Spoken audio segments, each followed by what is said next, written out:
한국에서 조선 사업의 역사의 획을 긋는 말이 안 되는 일이 하나 벌어졌습니다. 트럼프 대통령까지 직접 언급하며 노고를 치하했다고 하는데요. 미국 해군 군함의 유지, 보수, 정비 작업인 MRO 사업을 받아 고철에 가까웠던 구식 전함을 단 6개월 만에 끝내 미 해군에 납품하면서 미국 국방부가 그야말로 발칵 뒤집힌 건데요. 말도 안 되는 일이 벌어진 겁니다. 사실 조선 사업에서 납기는 계약서 상에는 존재하지만 그 누구도 잘 지키지 못하는 조항이라고 합니다. 심지어 이런 군함과 관련한 부분은 특수선 구역이라 외국인을 쓰지도 못하고 한국인 작업자들조차 특수선에서 일하려면 신원조회 절차를 거친 후에야 힘들게 채용되는 곳이기 때문에 100% 한국 국내 인력으로 완벽하게 품질과 조기 납기를 이뤘다는 점에서 경이로울 정도인데요. 정말로 미국에서부터 앞으로 30년간 42조 원의 돈이 미군 군함에 쏟아질 예정이라고 하니 한국 조선 사업의 슈퍼사이클이 온 게 아닌가 하는 생각이 들어 기대가 가득한 지점이죠.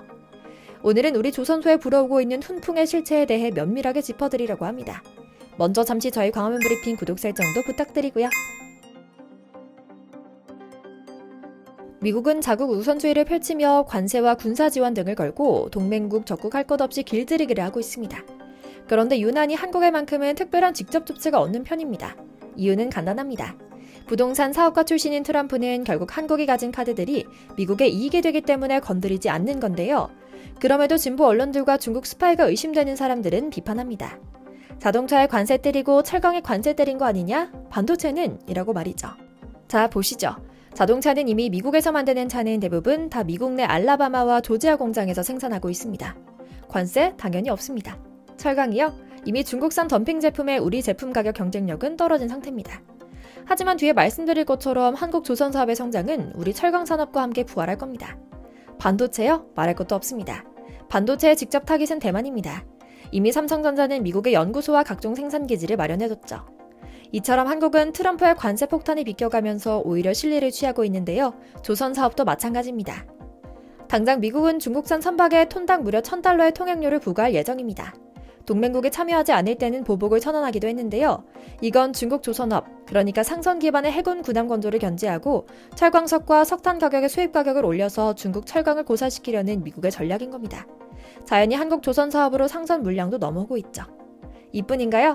미국의 LNG 수출 증가로 운송선 수요가 증가하면서 수천억씩 하는 또 전 세계에 한국의 독보적인 품질을 자랑하는 LLG선 등 특수선 수요도 늘어나고 있습니다. 그중에 FLNG 시장만큼은 한국과 중국 양분할 과점 시장인데 중국이 미국의 제재로 한국 독주가 확실시되는 상황이죠. 그만큼 한국에서 조선업만큼 가시적으로 전망이 밝은 업종은 없다고 봐도 될 정도인데요. 이 기점을 미국에서는 하나오션의 미군함 정비 사업을 조기에 완료한 이번 쾌거로 보고 있는 것 같습니다. 사실 미국도 적잖이 놀랐다고 합니다. 이번에 우리 조선사가 인도하는 윌리 쉬라함은 4만 톤급으로 다른 선박들에게 탄약, 식량과 연료 등을 보급하는 군수 지원함인데요.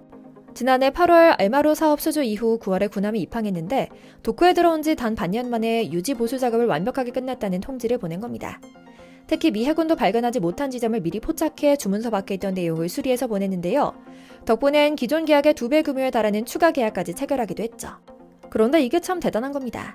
미 해군 군함 MRO는 우리 해군 군함과 달리 설계나 건조 경험이 없기 때문에 난이도가 높은 것으로 알려져 있는데요. 6개월 만에 추가 결함까지 찾아내 고쳐낸 점은 이례적이라는 게 전문가들의 분석이죠. 역시나 충무공의 후예답게 거북선 고치던 손으로 이제는 군함을 고치고 더 나아가 이제는 군함까지 건조할 수 있는 상황이 온 것 같은데요. 미군에서도 깜짝 놀라 예정에도 없던 피트 헤그세트 미 국방장관까지 직접 현장 시찰에 와서 놀라고 갈 예정이라고도 하죠.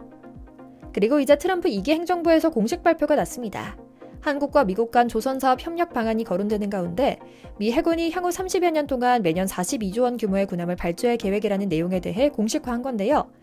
해군력 증강을 위해 동맹국에 개방하는 군함 건조와 유지보수 시장에 꼭 맞는 나라가 한국 단 하나밖에 없기 때문에 사실상 한국 맞춤형 법안이 통과된 것이라고 해석할 수 있죠. 그리고 매년 42조 원이라는 돈은 허투루 나온 상상 속의 돈이 아니었습니다. 미군은 해군 전력 강화를 위해 현재 보유하고 있는 296척의 함정을 2054년까지 381척으로 확대하는 것을 목표로 삼고 있는데요. 목표 달성을 위해서는 앞으로 30년간 총 364척의 신규 함정을 더 건조해야 하며 매년 12척의 새 함정을 지어야 한다는 계산이 나오는 겁니다. 그런데 문제는 미국의 자국 조선 사업을 보호하기 위해 제정했던 법 때문에 오히려 미국 국내에서의 조선 사업은 경쟁력과 기술력을 잃어버렸다는 것이었는데요. 자연히 한국과 일본, 대만, 호주 등 그다지 믿을 수 없는 유력을 제외한 국가들로 눈을 돌려야 했던 것이죠. 하지만 문제는 대만, 호주는 조선 사업의 기반이랄 것이 없는 나라고 일본 역시 오래된 경기 침체로 건조 캐파가 안 된다는 데 있습니다. 결국 한국이 싹쓸이할 수 있는 시장이라는 건데요. 여기에 더해 최근 워싱턴 브리핑은 쐐기를 받기도 합니다. 존 필런 미국 해군 장관 지명자가 한국은 이미 미국 조선소를 인수하면서 다양한 방법으로 미국과 협력할 준비가 돼 있다. 미국이 너무 뒤처져 있는 상황에서 더는 지체할 수 없다. 미국이 하루에 한 척씩 건조하던 시절로 돌아가야 한다. 그리고 그 파트너는 한국이 될 것이다 라고요. 그래서 대체 한국이 뭐가 대단하기에 이렇게까지 미국이 애원하는지 살펴보니 정말이지 상식적으로 이게 가능한 공법인가 싶은 방법이 가득했습니다. 정말 아산 정주영 회장이 아무것도 없는 미포해변 사진을 갖고 영국으로 넘어가 지폐에 그려진 거북선 그림과 함께 들이밀며 차관을 끌어온 일화가 허무맹랑한 전설이 아니라는 생각이 들 정도인데요. 한국은 한 세대가 넘는 세월 동안 다양한 공법을 개발해왔습니다. 먼저 적재 중량이 10만 단위는 가볍게 넘는 매우 크고 강력한 선박을 바다가 아닌 육상 건조 방식으로 제작해 레일을 이용해 밀어내 진수한다거나 흔들리는 배 위에서 건조한다든가 기존의 50에서 70블록이나 차지하는 큰 배를 5블록으로 쪼개서 도크까지 운반한 뒤에 초대형 용접을 하여 붙인다거나 하나의 도크장에서 아예 배 2척을 동시에 건조한다거나 선체를 반씩 건조해 진수한 다음에 땅도 아니고 해상에서 최종적으로 용접하는 경우도 있고 최근엔 이도저도 아니어서 캐파가 부족하면 아예 물속에서 직접 용접까지 해내는 경우까지 있다고 하죠. 정말 상상 가능한 건조 방법 모두를 연구했고 또 모두 성공하면서도 품질은 세계 최고급으로 만들고 납기 기한까지 완벽하게 맞춘다는 게 말이 안 될 정도인데요. 그만큼 규모도 상식을 초월하는 세계 최대 규모의 시설이 우리나라에는 3곳이나 있었습니다. 바로 거제도와 울산의 말입니다. 이곳에서는 수백 톤짜리 블록을 실은 운송 차량이 야들을 돌아다닌다든가 전기압구 용광로를 쓰는 철강업계 못지않게 아예 송전선에서 초고압 전기를 직접 끌어와 현장에서 변전해 쓰거나 용접, 도장 등에 필요한 각종 기체를 거대한 파이프라인으로 끌어쓰고 있으며 회계관리 쪽으로 가면 억 단위 도는 돈으로 보이지도 않는 기이한 현상도 체험할 수 있죠. 그리고 우리의 이런 경쟁력은 대형 컨테이너선, LNG선, 이지스함 등 군함, 잠수함 분야에서 이미 전 세계 그 누구도 따라올 수 없는 수준의 경쟁력을 갖춘 것도 사실입니다.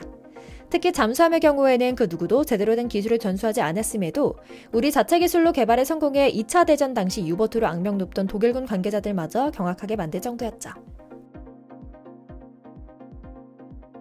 물론 우리의 이런 호재에 대해 중국은 강력하게 반발하며 역사 자체가 속국인 한국이 이번에는 미국의 고개를 조아리며 51번째 주가 되기를 자청하는구나 하고 조롱하고 있는데요.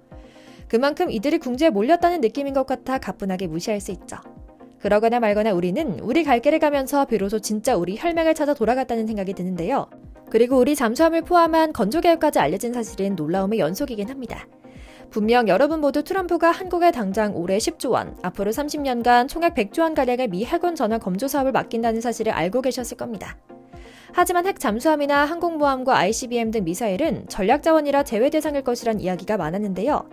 이번에 핵 잠수함 건조 이야기까지 나오면서 한국에서도 자체적으로 핵잠을 보유할 수 있는 길이 열린 겁니다.